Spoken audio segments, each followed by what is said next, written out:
आज की ये कहानी सुनने के बाद आप हर काम पूरी ईमानदारी और मेहनत से करोगे, या कह लो ये कहानी आपको मजबूर कर देगी पूरी ईमानदारी और मेहनत से अपना काम करने के लिए।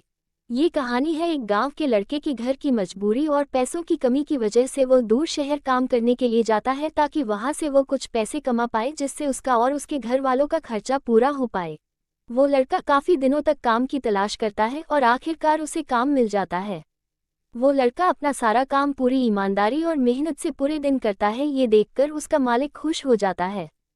अब 6 महीनों तक ऐसे ही चलता है। 6 महीने बाद वो लड़का अपने मालिक को कहता है, अब मैं कुछ दिनों के लिए वापस अपने घर जाना चाहता हूँ। और उस लड़के को पूरी उम्मीद थी कि उसका मालिक उसे घर जाने से नहीं रोकेगा, लेकिन उस लड़के की सोच से विपरीत उसका मालिक कहता है, नहीं, तुम्हें 2 महीने का थोड़ा और काम करना है और फिर उसके बाद अपने घर जा सकते हो।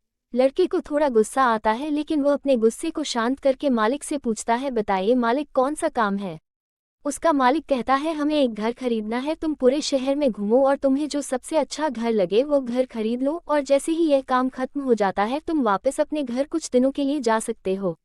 ये सुनकर वो गांव का लड़का खुश हो जाता है और जल्दी जल्दी घर को खरीदने का काम खत्म कर देता है। वो मालिक के पास जाता है और कहता है, मालिक, मैंने सबसे अच्छा घर आपके लिए खरीद लिया है।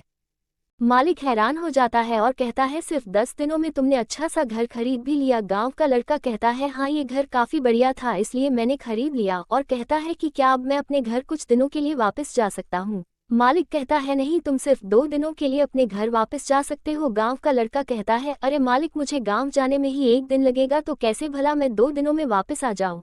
मुझे मेरे परिवार के साथ वक्त भी बिताना है। मालिक खुश होकर कहता है कि अब से तुम हमेशा अपने परिवार के साथ ही रहोगे। जो घर मैंने तुम्हें खरीदने के लिए कहा था वो घर तुम्हारे और तुम्हारे परिवार के लिए मेरी तरफ से एक तोहफा है। ये सुनकर वो गांव का लड़का खुश होने के बजाय मायूस हो जाता है और कहता है, अगर मालिक आपने मुझे पहले कहा होता कि ये घर आप मेरे लिए खरीद रहे हो तो मैं थोड़ी और जानकारी प्राप्त करके इससे और अच्छा घर खरीदता। मालिक ने कहा, मैंने तुम्हें 2 महीने दिए थे और 10 दिन में खरीद कर तुमने तुम्हारा नुकसान किया है। इसी तरह जिंदगी में भी हमारे साथ यही होता है। कहानी में जो मालिक था वो असल में वक्त था, और हमेशा वक्त जाने के बाद कहते हैं कि अगर मुझे पता होता तो मैं इससे भी अच्छा कर देता। इसलिए आप अभी जिंदगी में जो भी कर रहे हो उसे पूरे जुनून और मेहनत के साथ कीजिए। क्या पता आप आज जो काम कर रहे हो वो आने वाले समय में आपको जिंदगी बदल दे।